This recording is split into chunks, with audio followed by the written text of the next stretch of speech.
Yo, yo, yo, what's up, everybody? It is episode 8 of the Deep Dive Sports Talk with your boy Smee45 and myself, Lions Den 272, man. We back in the building on this Wednesday. Man, Smee, how you doing today, man? I'm good, man. I am good. We had some crazy football over the weekend in college and in the pros. I think everybody in sports is starting to lose their mind. Yeah, bro, like it's I really mean, going down. It's really going down. I getting a mean, little wild everywhere, like ah, everywhere. We got like certain players getting cut. We got players hitting protocol. We got players hurt. dude, I like mean, it's crazy right now. yeah, man. But listen, guys, we gonna get off into all of that. We just want to welcome you guys into the Deep Dive Sports Talk, where we get off into the sports like pretty much like nobody else. You know what I'm saying? It's like we do it. Smee does it, I do it. So we unique. That's what we do. But man, hey, first and foremost, we want to let you guys know that we do have a YouTube channel where if you missed any of the episodes, because we are in episode 8, if you want to go check out the Deep Dive YouTube channel, please go subscribe to that channel. Give us some subscribes, hit that like button so y'all don't miss out on any of the shows. You see the live coverage there. I mean, well, not live coverage, but I'm sorry, not live coverage, but the recap of the show there on YouTube. But we also have it up on Spotify too. So if you can't catch it there, you can't sit at your computer and watch, the whole thing on, that you can put it in Spotify. I know most of y'all got it. Put it in Spotify. You can listen to it on the go. I myself got it downloaded. I listen to it all the time, even though I'm here hosting the show with my man Smee45. So that's what it is. But hey, again, we got a lot to get into today. So we're going to get off into this stuff, man. We're going to get off into this stuff. First and foremost, man, we got some sad news coming up out of the NFL already. Like, this is crazy to me. This is really crazy to me right here, man. We got some sad news coming up out of the NFL, man. We got ex-NFL Saint, New Orleans Saint, ex-NFL New Orleans Saint dies after arrested. Former New Orleans Saints player Glenn Foster Jr. dies after arrested, fighting and fighting involving police. We know that this situation is one that, again, we have to take a look at. I mean, somebody got to talk about it, right? So why not us here on the Deep Dive talk about it? Because it looks like to me, man, as far as what we're seeing, high speed chase that kind of led to his arrest. I mean, he got into a scuffle with some police officers in the actual jail, in the facility where he was being held. But at the same time, they still don't know the cause of death. So there's a problem, Smee. What you think, man? I mean, I think there's a problem here that we got to really look at. We got to see somebody in trouble somewhere. This has been a problem. It's been a problem, man. And this is a thing with authorities and corruptness and the way the world works with money and being hidden and everything like that. Like I was just actually reading up on the story. I just actually pulled it up on the internet here, and they literally said it's a mystery from when he was arrested to his death.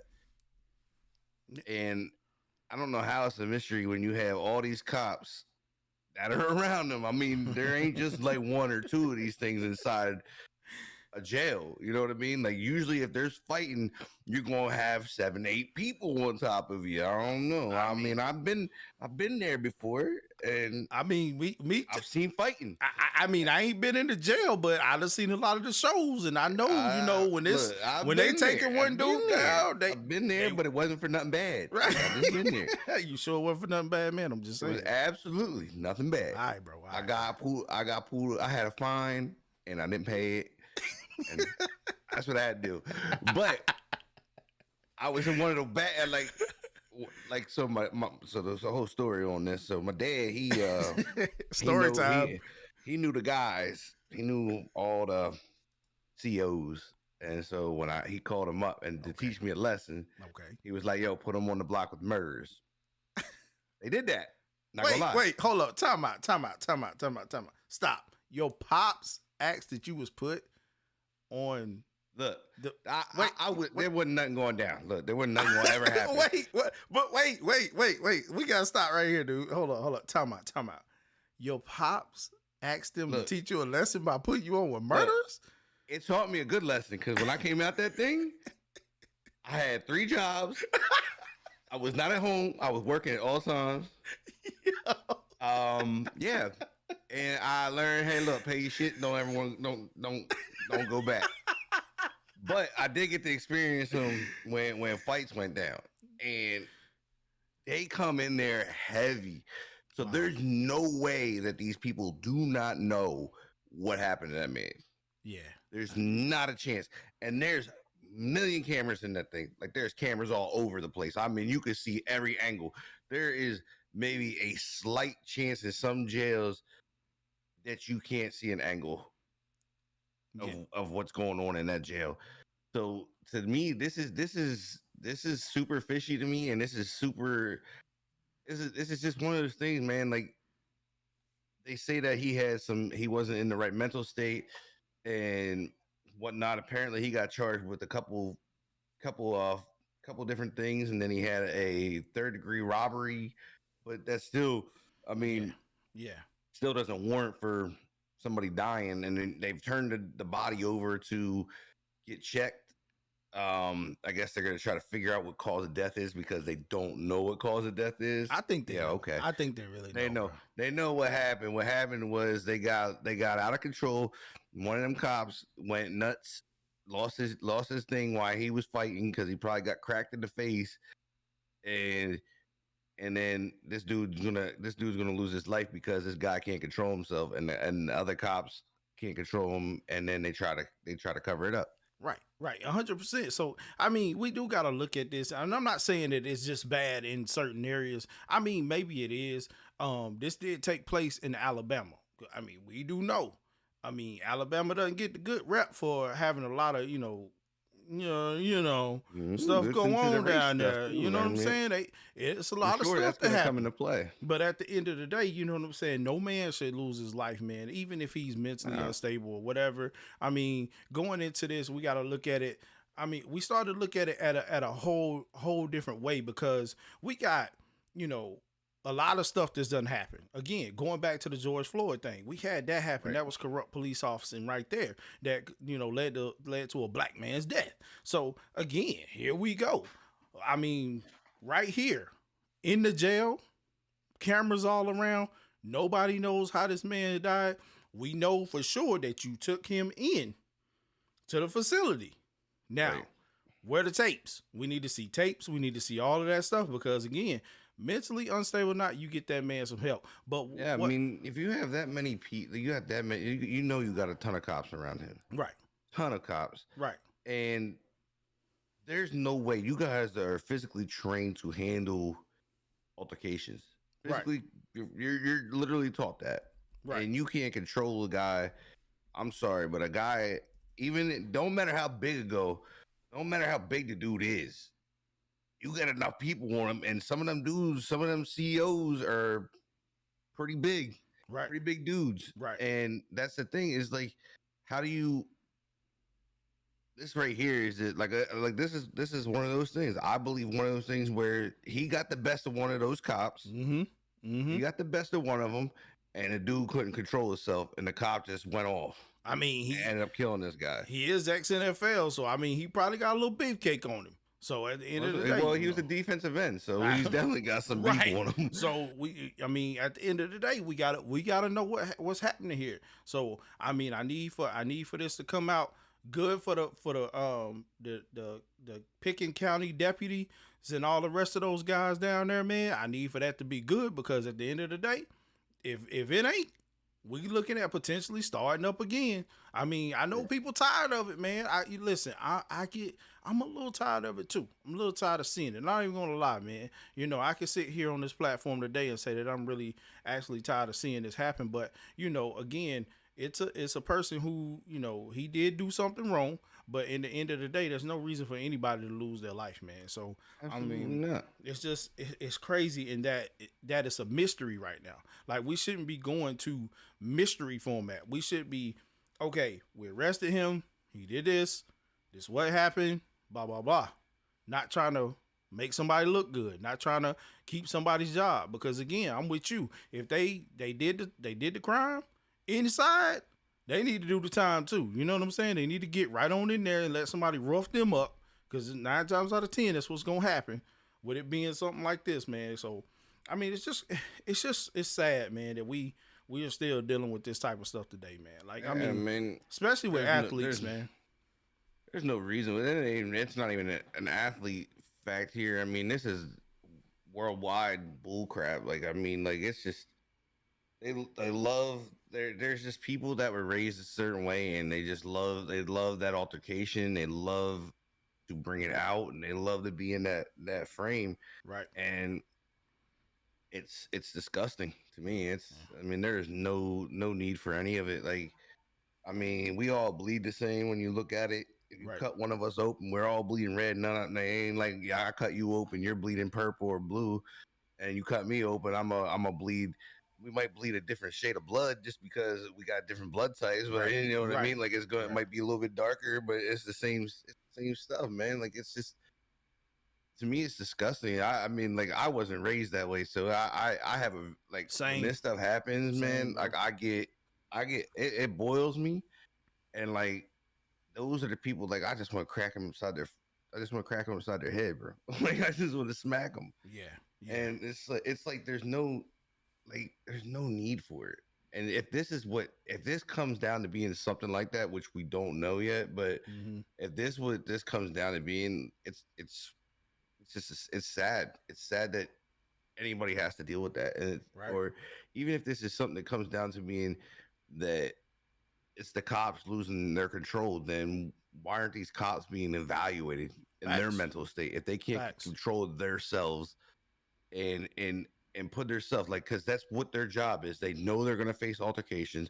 They Facts. know they're gonna face Yup. probably getting popped in the face every once in a while. You're And not they- gonna have a quad arrest every time. Right, but they may not though. You know how we've seen things get covered up in the judicial system with law 100%. enforcement too. So I mean, they may not. But the one thing that I know that they're probably gonna try to do here, and this is my opinion, though. I'm not saying that I know the best or whatever, but one thing that I can already see that they're probably gonna try to do here by saying he's mentally stable is use that NFL players are mentally stable, being hit in the head, like we've been saying, and all the other stuff that's going on. But at the end of the day, this probably ain't really got nothing to do with that. You know what I'm saying? We got to really look at it for what it really is right here, man.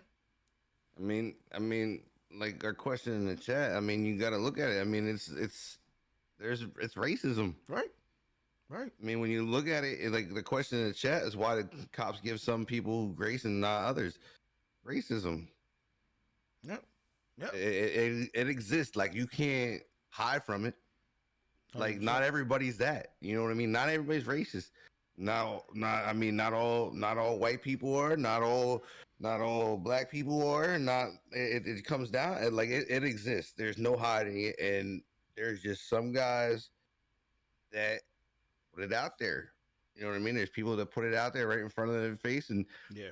that's why I believe that these people that get in these positions of higher power, their backgrounds need to be checked. They need to be checked mentally. You know what I mean? Like it's not Facts. just something that we it's just now happening. I mean, it's been going on for years. It's just now you have social media in place where it's quick to grab a phone, boom, put you right on the spot. You know what I mean? It Mhm. wasn't like that years ago where you can get on the Twitter, you can get on the Instagram, you can get on a TikTok and post all that stuff, and it goes viral within seconds. Yeah. 100%. You know what I mean? So now it's one of those things is some of these racist people do things just to get it out there. They're like, hey, look, this is still here. Yeah. Like we're here still. You know what I mean? Yeah. They want you to see that stuff. And that's a media swing thing. Media is not showing you when different ethnicities are working together. They don't show you that good. You know what I mean? And They there's a don't want to. lot of people who work good together. You know what I mean? There's a lot of good. I mean, look at me and you. We're doing a simple talk show, but it's still us working together. We're Right. not fighting each other. Right. You know what I mean? Like these are the things that they won't show you in real life because they want us to be divided. Right. They don't want people to be cohesive Yep. in one unit. Yep. You know I what I agree mean? with that. I agree with that because again, we hear people say, it's a persuasion of the media to make the mind do different things, and we do know that a lot of times when you soak up so much stuff, you're gonna think a certain way. I mean, me Right. personally, I don't do a lot of it, and I get criticized. And now again, this is me giving my side. I get criticized about it a lot. I did from my parents, like, you don't watch enough news, you don't do this, but I chose the fact that I didn't want to let things just fester in my mind and in my body and in my spirit. So for when I start to think about things or somebody does something wrong, I don't read into the facts. Like, I mean, Right. everything that has happened in the world, whether it be even with this particular case we're talking about now, like, I don't want to jump to conclusions and be like, oh, it was just because da da da da this, that, and the third. Like, I need to know more facts. You know what I'm saying? I need to Right. know a little bit more before I make an assumption. But we know most of the people in the world not doing that, man. They just jump right in and be like, it was this, it's black, white, da da da da. Right. That's right. not the way to do it, man. But I mean, again, people have their own opinion. This is mine, But at the end of the day, I hope this, in general, is not gonna cause something that's gonna be an uproar, man. Because again, Right. I think we tired of it, from COVID to all of this other stuff, man. I think we tired of it. Yeah, I mean, You know and what I'm that's saying? the thing with, I think that's the generation now. It's they're quick to just go. You know what I mean? Instead of like our generation, we kind of chill a little bit, Yeah. try to get the facts before we make an assumption or go at it. But I mean, and I think that honestly comes from a lot of what's going on is why the generation now is quick to just go. But the only thing like I look at this with the generation now is they don't continue to keep pushing for it. Right. They don't. They get lax after they push. They go, oh, when it's in the heat in the moment. They're all about pushing, and then they stop. Nah, like if you want change, you got to keep working at it. It's not going to happen overnight. It's not going to happen. It's not going to happen a week. It might Right. take a couple years. Right. It might take years to get there, but you have to continue to work towards it. And that's like always been one of my things. Is I'm always like, if I feel, if I'm in a spot where something like that happens, Mm-hmm. I'm not a mouth shut person. I Right. won't let it happen. Like I've been in stores where a guy, I was in Walmart one night, and I'll never forget the story. He was over here judging. It was a African American couple. He was a white guy, and he's sitting here judging them because they were using what's the stuff you get for your babies if you get on, you can get the help with your babies, forget what it's The wick. called, but yeah, wick. So they were using it and they were getting it done, and he's sitting here talking crap about them and cursing them out.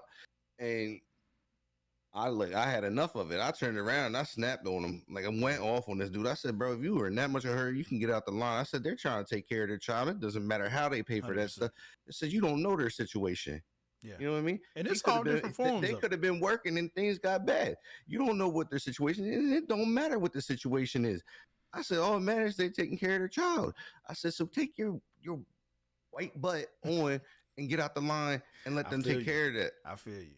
But You know what I mean? Like that's just me. I can't do it. Like I cannot be in that situation, and that's how I teach my kids. Like where I live now, there's a lot. I mean, there's a lot. I mean, from like pure African Americans, Mhm. like you got Haitians, you got Indian, you got everything where I live now. Mhm. And like I tell them, I said, look, there might be a time that one of your friends face something that's not right, Yeah. and you're going to have to speak up. Yeah. Like my daughter faced it the other day, and I couldn't believe she faced it at this age. Yeah. Like I was lost. Like she came home crying. I'm like, why are you crying? She was like, Dad, they were talking about they were bashing, they were being homophobic, they were saying the N word and da da da. And I'm like, Wow. what? Who was? She's like, the kids on the bus. I'm like, so what'd you do? I said, you say anything? She's like, no. She's like, she goes, it hurt me. And I was like, I said, but you got to stand up for that. Yeah. I said, you have friends. I said, were they saying it towards your friends? She was like, yeah. I said, so how do you think your friend felt? It's crazy. You know what I mean? I said, how you think your friend felt right there in that situation? She probably felt helpless. So you probably didn't know what to do. Right. I said, that's your spot. I said, regardless of anything, you got to stand up for that. You might take a lot of backlash, but I said, but your shoulders are going to be a lot stronger than her shoulders are. Right. When 100%. everybody's coming at her, you have 5, 6 kids saying that word at her. You got to be the one to stand up for that. Like you got to get in front of that and then just soak it. Like you have to endure all that. Yep. And I said, it's going to hurt. It's going to suck. I said, but you're able to do it. Yep. 100%, man. I agree. I agree 100%. And kudos to you for doing that. Because again, my kids, man, they're real young. Like I got twin babies. They 6, and going through these times that we're going through now, man, I had to do a lot of teaching at early ages, and It's I'm wild, thinking to man. myself that they can't really comprehend it, but I Right. know that kids are different than we were when we were coming up. They can comprehend a lot of stuff because again, they see it everywhere, TV, tablets, wherever it is. And Right. it's our job as parents. And it's been hard on us. Don't get me wrong. It's been hard on parents in general. Shout out to all the parents out there. It's been hard on us to be able to have to teach that that's not how you live life, because again, Right. it's been shown all on the media. It's been shown everywhere, man. And luckily, and prayerfully, that my babies get it. They get it, and they Mhm. understand that I'm not gonna lock them into one particular race. I'm not gonna do that, because at the end of the day, the way my family's set up, yeah, I have Caucasian aunts, uncles. I love them all the same, because it's the way that I was taught in life, is that there's no color. It's the person. Right. It's the heart of the person.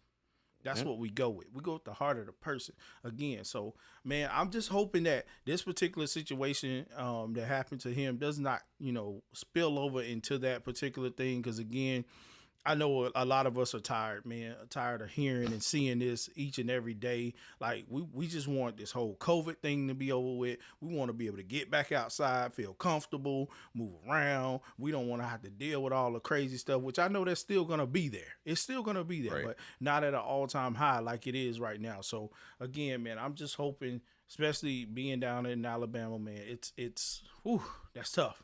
That's tough. But man, Yep. listen, we not gonna harp on it so much, man. Again, we just had to start that off by saying, we had to address that issue, because again, seeing that this happened to an ex NFL star, it's wild. Because again, we've seen Zach Stacy be in the news lately for doing something in the police custody, actually out on bond. We've seen the thing with Henry Ruggs. We've seen a lot of NFL players just getting in the problems right now. And we know, again, once they leave the league, they're not in the right mental state. So, but nobody has to die. Nobody should have to die. Okay? Nobody should have to die being in custody, being taken in custody like that from police. But we're going to move on, man. We're going to move on to this next topic here, man. And I know this is really crazy, going back to Monday night. And the question, are the Bills okay? Like, I'm really asking this question right now, because, like, I don't know if they're okay.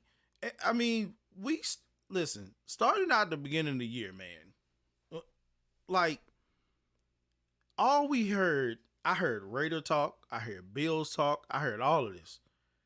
Now, I mean, Bills Mafia, I need all the Bills Mafia to check in, because at the end of the day, man, like, I just need to know, are y'all okay? I just need to know, because where y'all are headed right now is not good. You're not at the top of the division anymore. Like, I mean, the Patriots literally have that locked up.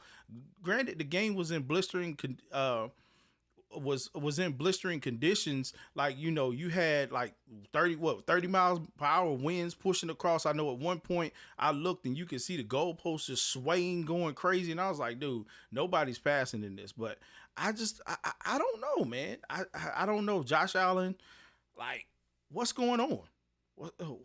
What you think, man? I mean, honestly, I can't even look at it like that, because that game was crazy. The way that wind was moving up there, it was snowing, like it was cold up there. I mean, I get both of those guys playing those elements, but I mean, I think Mac Jones threw the ball twice, Yeah. something like that. Yeah. Like it was some weird number. But I mean, this is one of those things. Is they lost their best. They lost their best defensive guy. Right. They lost their best corner. Right. But that didn't matter because they ran all over these guys. Like they ran all over them. That's not a typical Patriots thing. Like they ran the ball. Like, But I'm saying, and the Bills supposedly had a good defense, though, right? I have them on my fantasy team, and they've been getting points. I mean, it ain't been consecutive, but I've been winning games because of their defense. I think they're in a limbo, though. I think that's where they're at. I think they may be in that spot where they kind of lost their identity with losing big name players. Just not losing to like teams they shouldn't be losing to. I think this is one of those things, and maybe they got to come back to the basics, go back to what was working for them, and get back on track. But I feel they're in trouble because you're losing. I mean, they didn't lose to a bad team. You know what I mean? They lost to the one of the best in the league right now. So it's kind of hard to judge off that. I mean, but I feel as they continue to lose here late, they're in trouble. Yeah. I think they're in trouble here if they keep losing. I mean, like I said, I think losing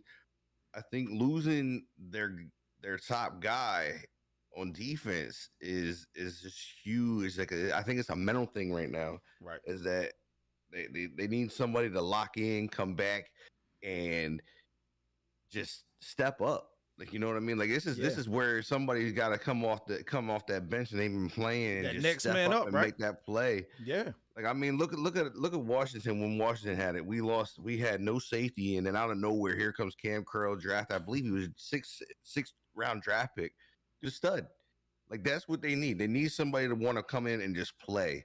You know what I mean? That he just wants they just want to play their heart out and bring this guys back. Hey, look, you can still win. Like they don't have a lot of injuries out there. Right. They got a big injury, but they don't have a lot of injuries. They still have a good team. They just got to bring it back to earth. They got to come back and humble up a little bit. And I think that's what happened to the Bills. I think their heads got so big they felt like they couldn't be beat. Right. And then they get smacked by the Jaguars. Right. that right there alone just like, that blew my mind.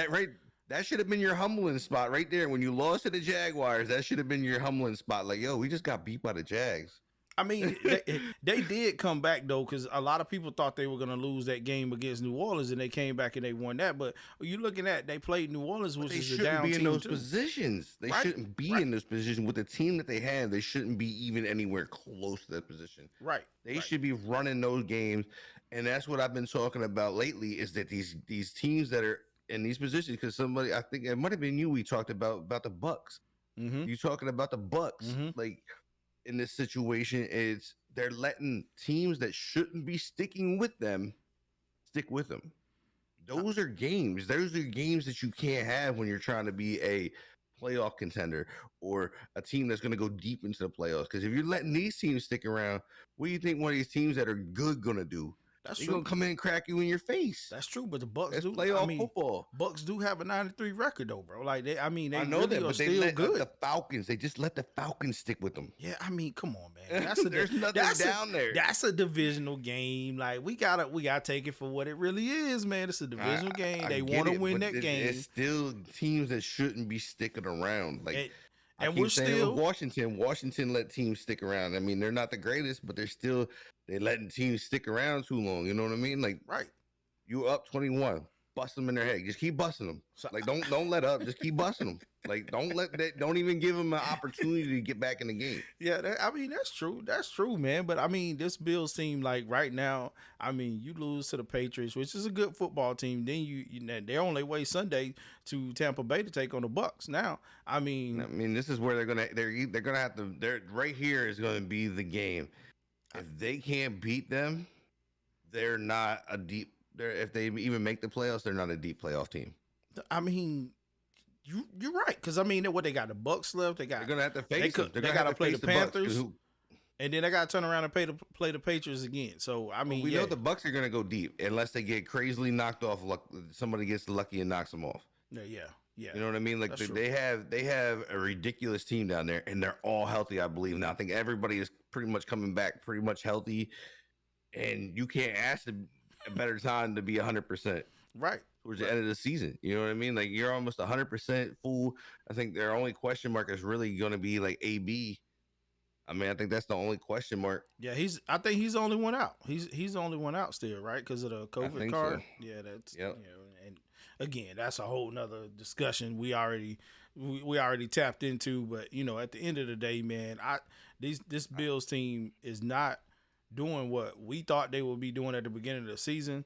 I really thought coming into this they had a chance, and I mean they still do kind of have a chance, but you got to turn it Every around. team has a chance right now because Yeah. it's everything's so tight in the race. But like I said, I think this is gonna be one of those times that like if they either have to give the Bucks a really close game or they got to beat the Bucks here and get that morale flowing again. And I think that's what's missing. I think they got some injuries and then the morale losing to certain teams and then it's just not been going their way. So I think the morale took a hit. Yeah. But like I said, this is a big game here. So if they can come back here and give the Bucks a little smack, I think they'll be all right. Yeah. I mean, They need to win though. They need to win. they gotta win. They gotta win, man. Like I said, we're starting to see a lot of this this injury bug take shape in the NFL right now with a lot of these teams that shouldn't be dealing with injuries, but they kind of are. And These are getting wild. this one in particular, man, this one gonna kind of hurt because Seattle still got some problems. I mean, they came and listen. I know they beat my Niners. They beat my listen. Again, I'm gonna tell y'all like I tell y'all every week when we talk about the Niners, man. I can only take but so much of Jimmy G. Okay, that's the reason we lost this game. But at the end of the day, man, we didn't just lose. Seahawks lost out too. Because again, we already know what they're going through in the backfield situation with Collins being out. Now they lose Jamal Adams for the season. That's tough. Now your defense is suffering bad. Because I mean, they're not playing tip-top ball. I mean, Jamal did have an interception. I think he had an interception in the game against us. But it's just like now, what do you do? What route do you take? I don't think you can go out and get somebody else that's Jamal Adams. No, not this. Jamal Adams played late in the season to help that defense and catapult it. So I mean, it's really going to come down to is Russ capable? Is Russ capable to build and will that team to play? Bounce back, keep bouncing after this San Fran win. But again, as a San Fran fan, we pretty much gave him the game. Well, we didn't give him the game. Jimmy G and Josh Norman gave him the game. But that's besides the point. Well, I mean, I don't know why y'all got Josh Norman on the field. Bruh, it hurts bad. It hurts bad. But at the end of the day, man, like this brings Seattle to some problems, man. And I don't know what they're gonna do. Like, who's gonna step up? Who's gonna help that team? I mean, that's the question. Who's gonna help the team? Like, is Pete Carroll got enough to do what he do? You think, Smee? You think he got enough to coach that? I mean, I think they got people in place, but I think Seattle's just dead. I mean, I think they're just dead in the water right now. Like I mean, I still don't feel like we're seeing the best Russell that we've seen. I mean, he did have a better game. Wasn't that bad. I mean, but it was better. I mean, it was definitely better than what he's been. But I mean, it's just there's so many injuries on this team. I don't know if this team rebounds in enough time. I mean, they still got a couple weeks. I mean, you're in week 14. You still have 4 weeks left. Mm-hmm. So I mean, they'd have to get on a crazy run, but I don't even know if that even gives them enough to put them into the playoffs. And if they would get into the playoffs, I don't think they would go very deep. Yeah, but it's hard to have a run. It's hard to have a run when you ain't got the players, bro. They ain't got no running back. The running back game. I mean, they're running I mean, they Oh, brought listen, AP and right. he didn't do anything. Wait, what? Hold up, time out. Yes, he did. Yes, he did. Now I gotta stop you right there again, because y'all Yeah, he know had I'm 1.5 yards. I be on the AP train, and I'm gonna stay on the I AP like train. AP. All right. Look. I got his Listen, autograph. that's I get fine. it. But see, listen, a lot of people criticize the AP because he coming back. They're like, oh, he washed up. He Nah, whatever. I don't AP criticize done him. came back on 2 teams, and AP got touchdown.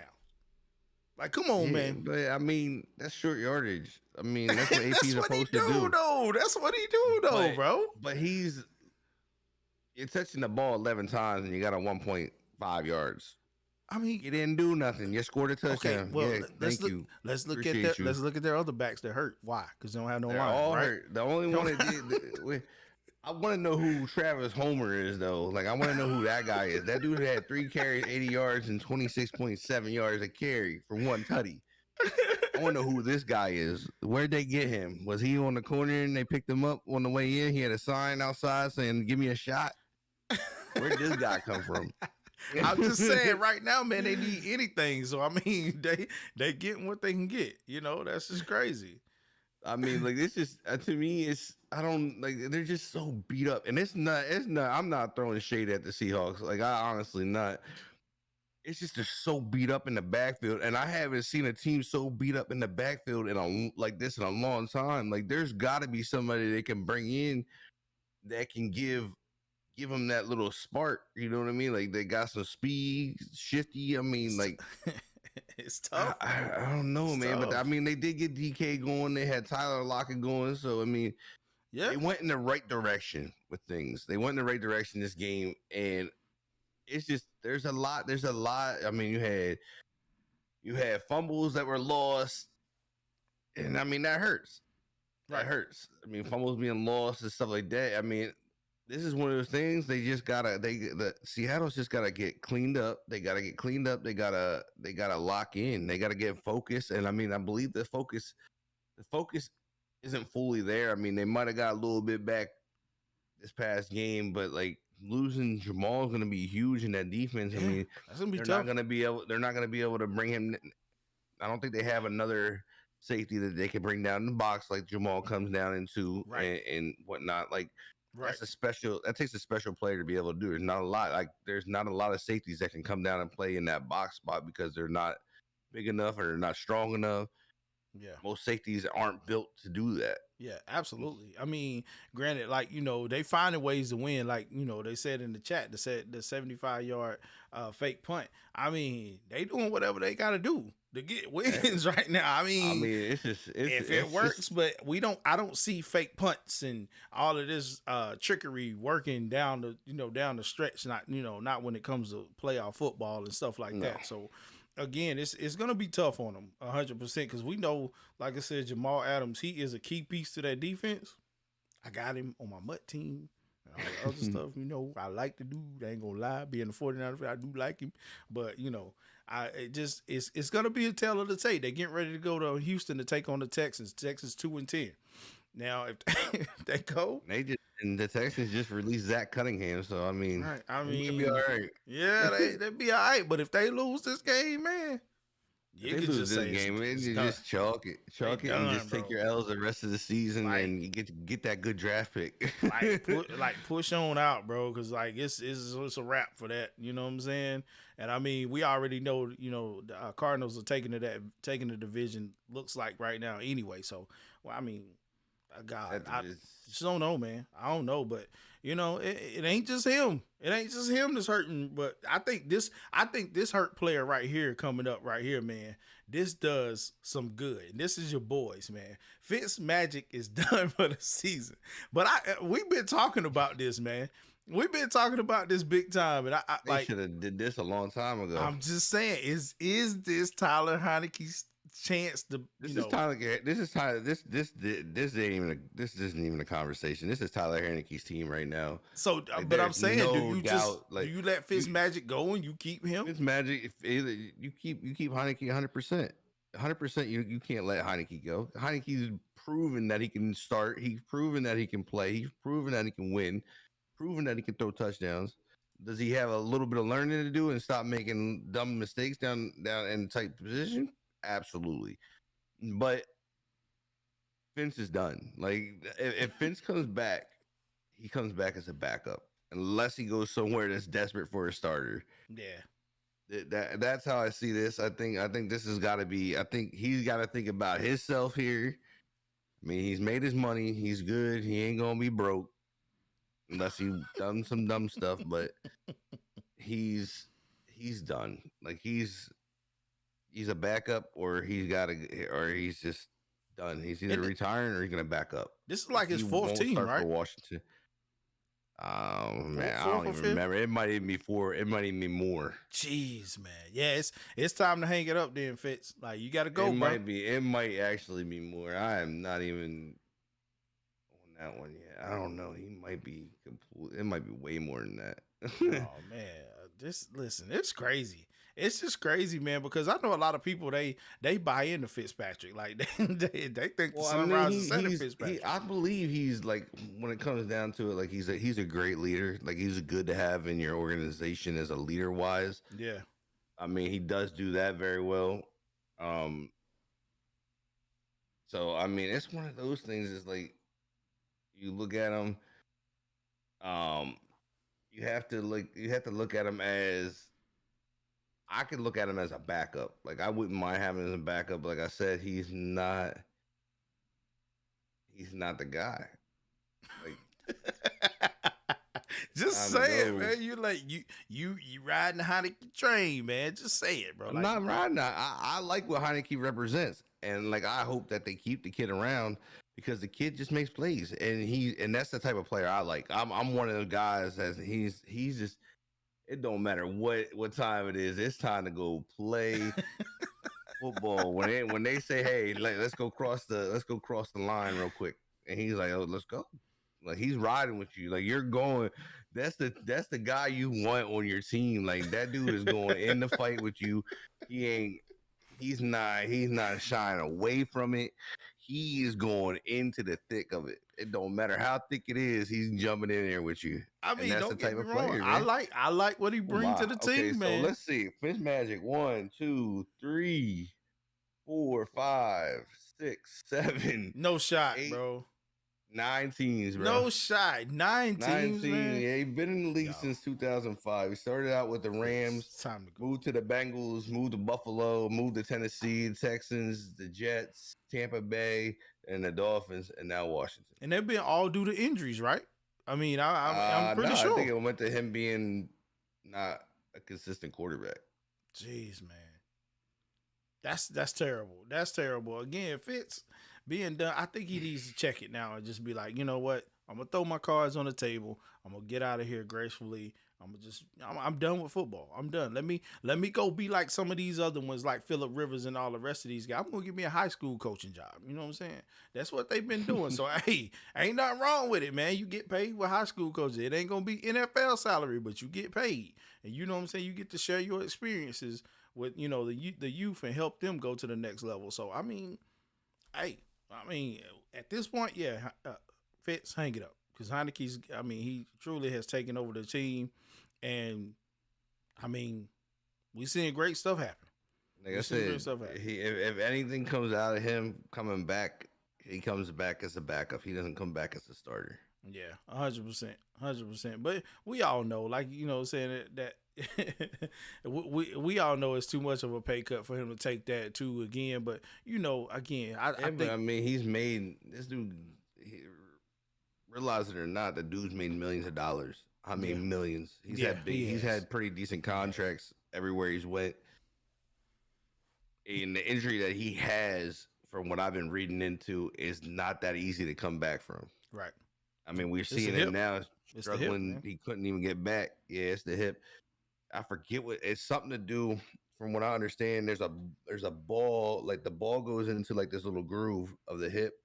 And from what I understand, what he has going on, it can't, like, it just keeps, every time he walks or moves, it just like pops, or it comes out the wrong way and it doesn't stay in there. So like they said it's gonna be hard. Like it's gonna be hard, like for him to come back. Like it's gonna be hard for him to, like, it's gonna be some serious physical therapy and to make sure that thing stays where it's at because like they said he won't move, he won't be able to run like he did before because of how they got, I guess the type of surgery that they have to do, it kind of like, I mean they can do crazy stuff, but I guess the Yeah. way he's got going on, they have to kind of like, I forget how they said it, but they had to do some certain thing to make sure it stays in that spot. And you got to think in your mind too as a quarterback, man. How much you use your hip to throw the ball, with your arm action, you're turning and all of that I stuff. mean, And you also got to man, look too. He this is is crazy, man. 17 years in the league, Yeah, yeah, and he's man. 39 years old. This man is 2 years older than I am.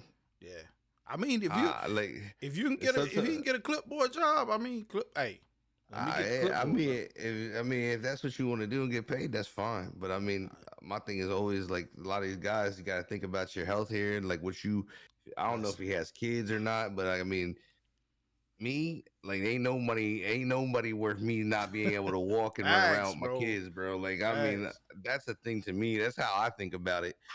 Like, I love the game of football. I played till I was 33 years old, and like I had to do that. I had to get my mind like, look, I got kids. I want to be able to do things with them. Like Right. that's what made me be able to retire. It was my kids. Like before that, I would have said, nah, no, we going to just Yeah. keep rocking until I feel like I can't go no more. Yeah.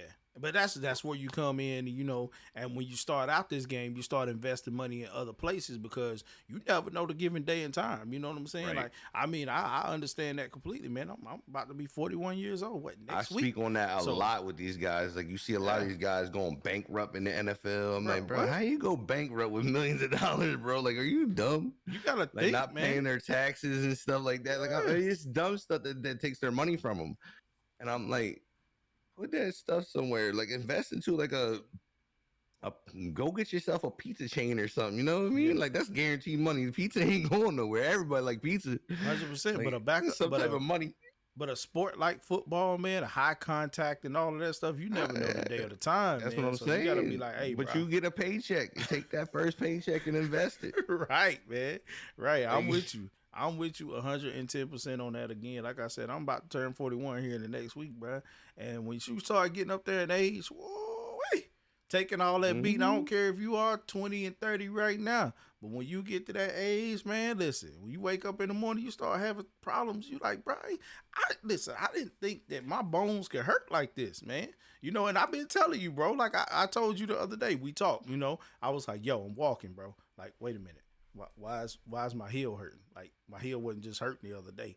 And you was like, yo, check the heel spur. I'm like, bro, I don't have heel spurs. But it's like off and on. So I'm like, that's age, man. Like it's crazy. I'm getting closer to that age. So it's like, here we go. You know what I'm saying? And all the older people in the chat, and everywhere, they can agree with me. You get a little older, stuff start hurting and don't need to hurt. You know what I'm saying? It's just wild, man. But Do you?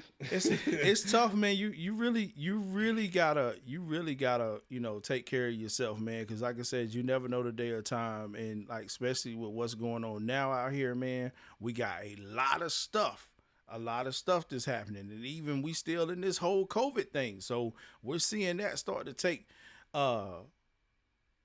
some part in the NFL because we didn't think we'd see it at the beginning of the year with a lot of that, but you're starting to see it now. I mean, we just got word that Montez Sweat is on the COVID list. We got who else is on the COVID list? We got Njoku from the Browns on the COVID list. Keenan Allen. Like some of these COVID list things are happening for some of these teams at the wrong time. Like, Right. we're like, whoa, I wait. mean, Montez been out for us for a little bit because he broke his jaw. But I mean, the thing that sucks about him, he's not vaccinated. So the protocol in the NFL is if you are unvaccinated, you are automatically out for 10 days Wow.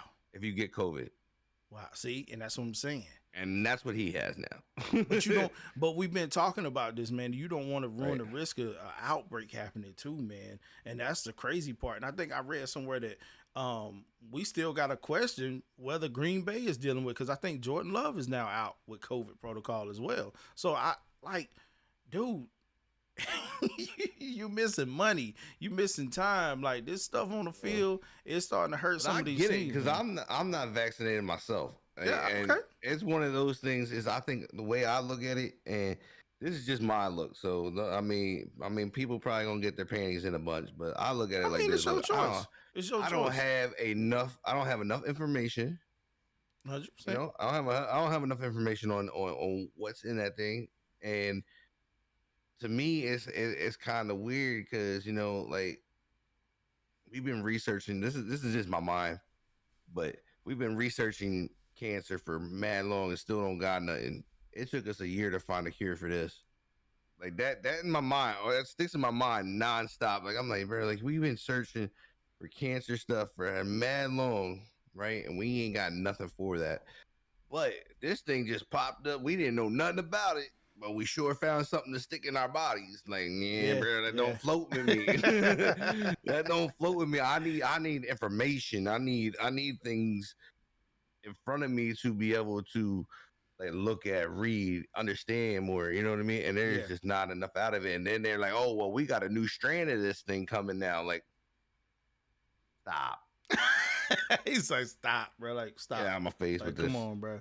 Well, Like, I mean, you know my story, and everybody else know, my take on the whole deal. I mean, I've said it many times. Again, my father was taken from the virus and all of that good stuff. So mhm. you know where I stand with it. But at the same time, it's people's choice. But I get like when we talking about it in sports, though, this could potentially harm and hurt teams' chances as to Yeah, I getting mean, where they there's need to, definitely get more. to and stuff. There's definitely like I mean when you look at it in a sports sense, right? They getting paid millions of dollars, and I get it. It's everybody's choice, but if you plan on playing on a team unified sport, this is where I feel like it's different because these guys are going home. They're going home. Other people's families around. Hmm. It's not like how they were with the NBA Right, when they right, had them in a bubble. They're right. locked there. Like you know 100%. who's there. That's a different ball game. Like you're not getting people in and out of there. You're not. These are the same people every day. You see. You're not. Your family's not involved. It's not none of that. You playing football. You got everybody's families involved. Yeah, There's more to it. So to me, if I'm in that position, I probably take that shot. You yeah, know what I mean? yeah. That's when I look at it as that I'm thinking bigger things then because like there's guys that got kids, there's guys that have their grandparents coming to the games or different stuff like that. Like that's a different thing to me. Yeah, yeah, and Like I understand like that if take it's on it too. everyday life like this, I know who I'm around and I'm not going around anybody else like that. Like that's why I haven't taken it because I don't know. I don't know enough about it. Right. But like I said, if I'm an NFL player and I'm in the position I'm in, yes, I don't because I don't want to take the chances of me catching that and giving it to somebody else's family and then a family member dying. Because honestly, if that would be a thing, like they trace it back to me, hey, I had it and they got it from me, and their family member died, bro. I'm that's gonna destroy me. Yeah, That's gonna mess with my head mentally, yeah, 100%. But and so it's different to me there. let's talk about this though, because again, at the same time, I get it. You said, like you say, you have your reasons behind it. And then like you said, you got to think about everybody else around you and Right. what's going on and stuff like that. I get it, but there's one particular thing I want to discuss when it comes to the NFL. Are they really taking it super serious though? Because No. let's be for real, man. Like we seen this, we just seen this take place. I mean, we had Aaron Rodgers who said he was immunized. I'm gonna keep saying that, but saying he was immunized. But then you had not AB, who had the fake vaccination card. Now, 100%. if the NFL is taking it serious, they'll be handing out these fines, they'll be handing out these penalties the way that they should be handed out. We seen Aaron Rodgers get one game. One game. He didn't even get suspended. He just had to sit. Yeah, but I mean, he was just That's different. he missed one game though. He just missed one game. My thing is But AB got this, 2, 3. What did he get? 3 games? he got 3 games. Him Like, and the other guy got 3. come on, man. Like, So are this they is taking where it serious? no, they're not. There's a special treatment for people that have not been blacklisted by the NFL. There's a special treatment here, and this is where the NFL is completely wrong. You know what I mean? Like this is where it is completely wrong. If you're going to hand out a fine and a suspension, you need to hand out that same fine and same suspension across the board. Preach. No special treatments for Preach. anybody. I don't give a F if you are a great quarterback and you are Mr. Rogers himself. Right. You know what I mean? Like, I don't care. That is not how a business should work. And that's what's wrong with America, because there's a special treatment list because of who your name is or what you represent. Wow. Because man. AB is a blacklisted person on in the NFL, and we all know he's blacklisted. Right. I mean, They it's the got him things on he a done. blacklist. It's the things he done. It doesn't matter. It should not matter about the things you've done. You got COVID. You have a COVID protocol. You have a COVID protocol in writing and on paper, and you have a way that you're supposed to handle it, and that should be stuck to by anything. And then that's a special treatment. Yep. That's what I'm saying. There should not be there should be no special treatment here.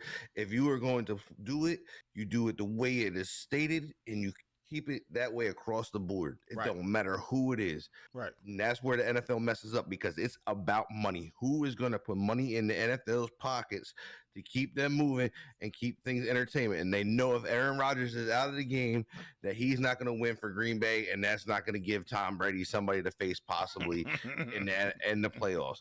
It's Be crazy. real with it. But you know what I'm saying? You got good points in what you said, though. That's how they should look at it. I mean, you got to, NFL, you got to hold up your part, because at the end of the day, we got families and lives at stake there, man. People, you not got, like you said, they don't have these guys in a bubble. So we Right. don't, I mean, they're not just around each other. They going home to their kids, their wives, and all this other stuff. And, you know, we know NFL families, they're like normal people. And what about even like going out and doing things in the immediate public, man, like, you know, with like their sponsorships and shooting this and shooting that. If they in COVID protocol, or they not, you know, you not holding them to that standard to what they supposed to be held to, man, they could, man, listen, a lot of this stuff could happen, man. Right. A lot of you can potentially see a lot of it just go haywire. But I mean, again, like this COVID and stuff and what's happening right now, just with these players is being out, it's the wrong time. And it went for so long that we didn't really see anything. And I think Aaron Rodgers was he like the first? He's probably one of the first that even got recognized for it, right? Yeah, for not being vaccinated. I mean, there's a bunch that aren't vaccinated, but they're holding up. Like, I mean, for what we know, they're holding up their side. You know what I mean? Yeah. And doing what they're supposed to do. But like I said, the NBA does it right. Like, I feel like the NBA does it. Like, Adam Silver's not playing, bro. They take it serious. Like, as soon as they say you got, you go get tested. You ain't coming nowhere near anything unless you pass your test. You know what I mean? Man, like, Adam Silver ain't playing with them boys, man. We already know. We seen it with Rudy Gobert, how it took place, even when it, you know, the years back when we had the COVID scare right there, you know, on the court. Rudy Gobert playing around with the reporters and doing all this. Oh yeah, okay, bet. This fine we finna give you, bruh. It's no joke. Like, this man's not playing out here, man. I mean, granted, they're not in the bubble anymore. That's only because the NBA lost a lot of money to their stuff, and you know, we know that it costs. But I mean, they still running. They're still sticking to their protocol. Oh yeah, 100%. And that's what I'm saying. 100%. Is the NFL is not doing that. There's a special treatment for players. We seen LeBron catch it. We seen LeBron catch it. And LeBron had to take 2 tests. He had to take 2 tests. And he had to pass 2 tests at a certain amount of, like, a 24-hour period to be able to stay playing. Yeah. To be able to come back. Like, he still had to miss games, but he still had to get his test in and still had to do that stuff. And that's where it differs from the NFL, because it's not that way. Mm-hmm. It's really not. And that's the part where they got to get it. Hey, yeah, it's a business, but run your business the way you should run it. Don't make it crooked. Yeah, 100%. 100%, man. So, I mean, like I said, NFL just got to get a little bit better, because, again, like, we don't, as a fan of the game, I don't want to see teams, especially a team like it. I'm just throwing this out there. Y'all know I don't believe it. If my Niners were to make the playoffs, they get contact with a team that potentially had an outbreak. Now, they got an outbreak. We can't play the playoff game. We gotta forfeit. But, you know, I'm just talking about it from that standpoint as a fan, man. We don't want to see outbreaks start happening right now, especially not with playoffs coming up and stuff like that. So NFL is going to have to get better and hold up their end of the bargain with these players and this COVID protocol and all this other stuff. Because, again, This is tough. It's tough. We're getting down to the end of the season. We don't need no problems. You already got enough problems. Some of the NFL teams already have some problems. Yeah, they got problems, and I think it's gonna get even worse with coaches. A lot of coaches in trouble. Coaches, yeah, a lot The of coaches hot in trouble. seat. So, Get warm. bro, Get warm. listen. Listen, we already know a one that at any second, boom, gone. Matt Nagy, sorry, bro. Nagy's not back next year. Man, Nagy's going back to doing other things Nagy does. And ain't gonna be a head coach of a football team. Listen, Matt Nagy, listen, get your fishing gear together, bro, because it's you out of there. He gonna need more than fishing gear, bro. But it's a lot of coaches. Scuba gear because he gonna be sinking.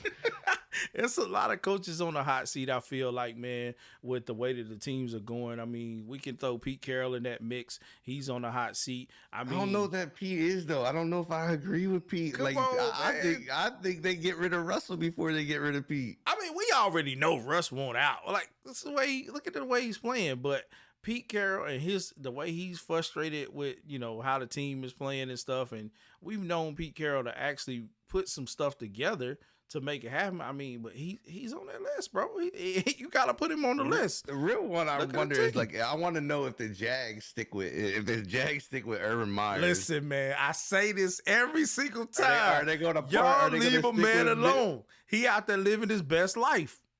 He ain't worried about coaching, bro. He in the club. Geno Smith is not the GOAT. He is not the GOAT. He in the club, bro. Come on, he man. Is. I'm saying he in the club, so I mean, I don't know. They might have. I don't know. I'm sure we see a new coach in Houston. We see a new coach in Jacksonville next year. I don't know, bro. We definitely getting a new coach with the Jets. The Jets are definitely getting a new coach. Come on, Robert Saleh, come back. We need you. We'll put you. Hey, I put him right up there right now, man. If he quits today, I want him on the defensive coordinator position back. Imagine we see another new coach with the Giants next year too. Who? I don't know who, but it's gonna be somebody. Hey, but you know what? What's really crazy, bro? And this is it. I've been following this one. Y'all know. You heard it. I'm right here in the NC. Can't stand the Panthers, but boy, Matt Rule might be on the hot seat. They got rid of Joe Brady. Yo, that was crazy. I was driving in the car, and they fired the dude right before the game. I'm like, bro, like this dude was probably either driving to the game or at the stadium already, and they like, yo, bro, like, yeah, you gotta go home. You gotta go. And like listen. I know for a fact because like I said, I hear a lot of this. Not a Panther fan, not day one, but I hear a lot of this. The Tepper does not play. I mean, when he was at the Steelers organization and what he was doing there, they said he didn't play. That's why the Steelers were successful. But see, now being at this Carolina Panthers organization, like, I mean, we got Matt Rule saying that he don't think, Joe Brady should have been gone. Like, is he standing up for that dude? Like, I get it, but Tepper is that's his guy. I think that was one of his guys he brought with him, right?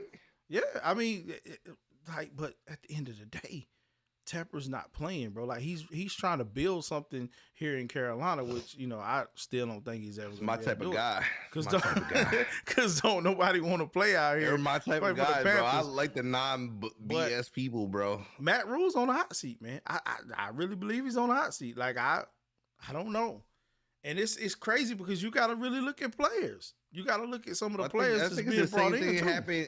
It's the same thing that happened in Detroit, I believe, too. They win a game and they fired a dude.